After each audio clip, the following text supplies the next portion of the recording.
أعوذ بالله من الشيطان الرجيم.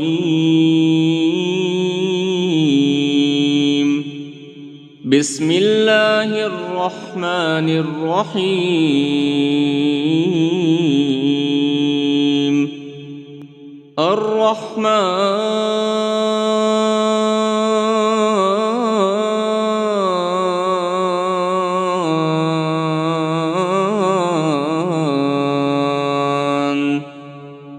علم القرآن خلق الإنسان علمه البيان.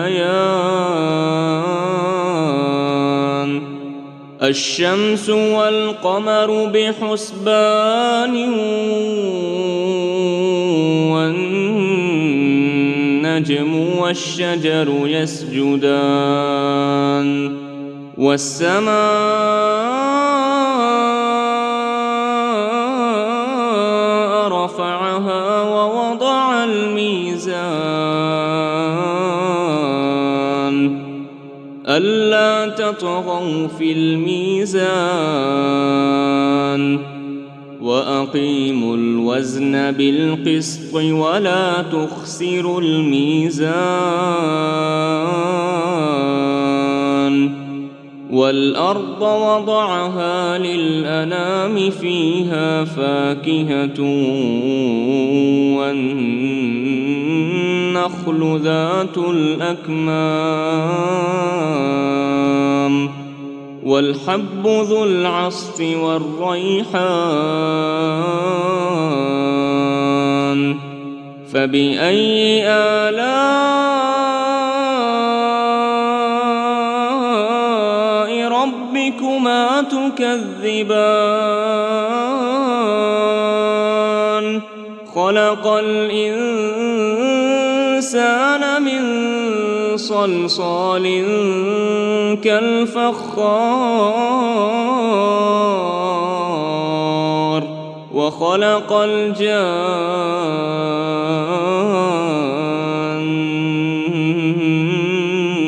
من مارج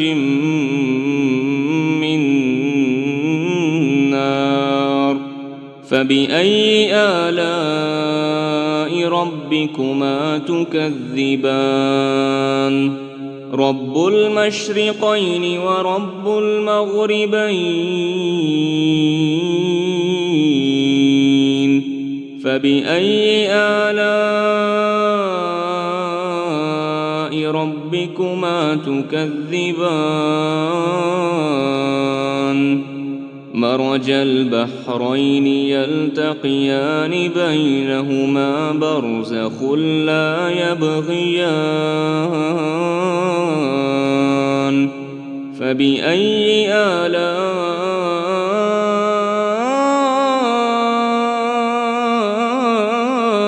ربكما تكذبان؟ يخرج منهما اللؤلؤ والمرجان. فبأي آلاء ربكما تكذبان؟ وله الجوار المنشآت في البحر كالأعلام.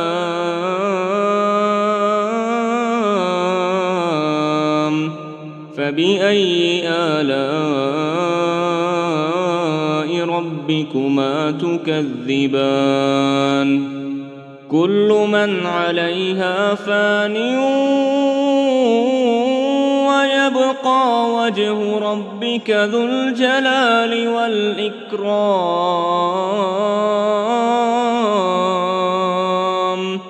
فبأي آلاء ربكما تكذبان؟ يسأله من في السماوات والأرض كل يوم هو في شأن. فبأي آلاء ربكما تكذبان؟ سنفرغ لكم أيها الثقلان فبأي آلاء ربكما تكذبان يا معشر الجن والإنس إن استطعتم أن تنفذوا من أقطار السماوات والأرض فانفذوا لا تنفذون إلا بسلطان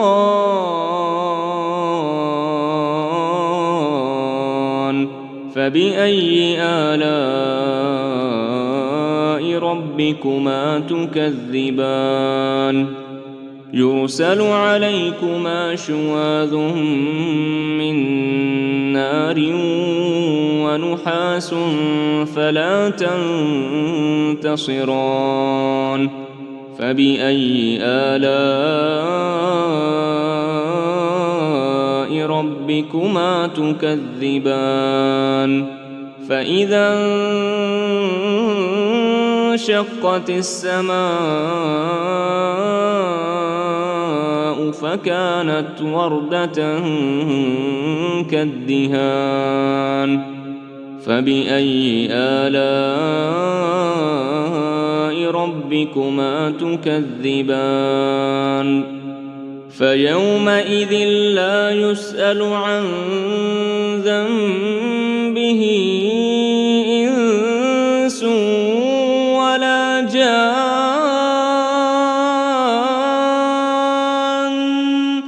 فبأي آلاء ربكما تكذبان يعرف المجرمون بسيماهم فيؤخذ بالنواصي والأقدام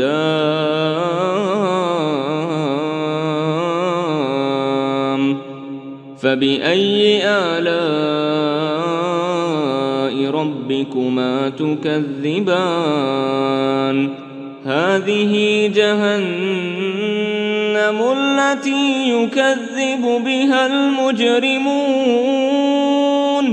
يطوفون بينها وبين حميم آن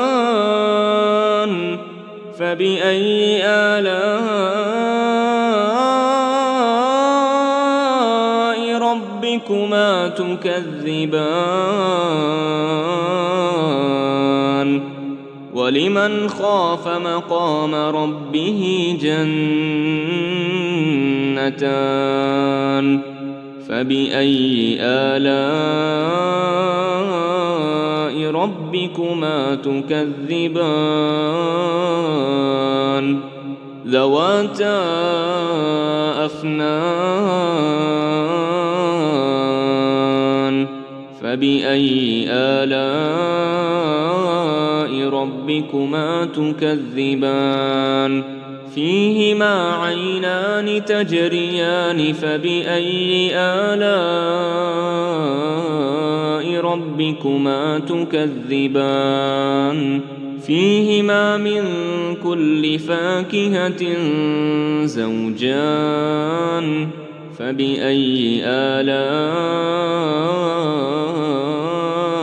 ربكما تكذبان متكئين على فرش بطائنها من استبرق وجنى الجنتين دان فبأي آلاء ربكما تكذبان فيهن قاصرات الطرف لم يطمثهن إنس قبلهم ولا جان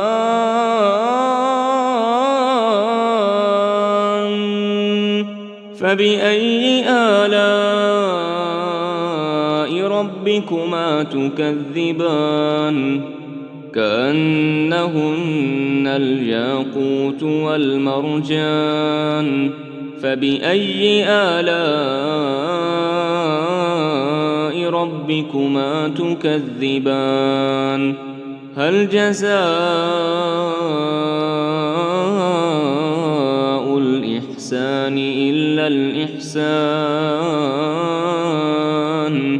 فبأي آلاء ربكما تكذبان ومن دونهما جنتان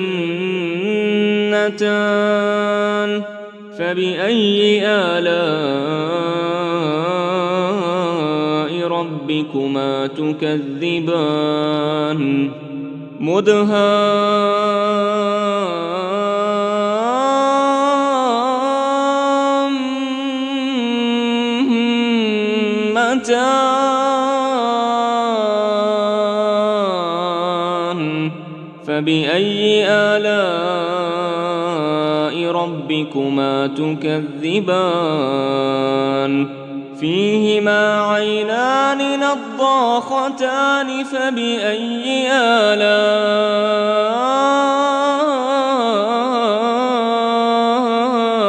ربكما تكذبان فيهما فاكهة ونخل ورمان فبأي آلاء ربكما تكذبان فيهن خيرات حسان فبأي آلاء ربكما تكذبان حور مقصورات في الخيام فبأي آلاء ربكما تكذبان لم يطمثهن إنس قبلهم ولا جان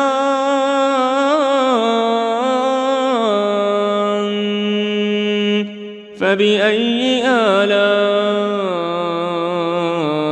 ربكما تكذبان متكئين على رفرف خضر وعبقري حسان فبأي آلاء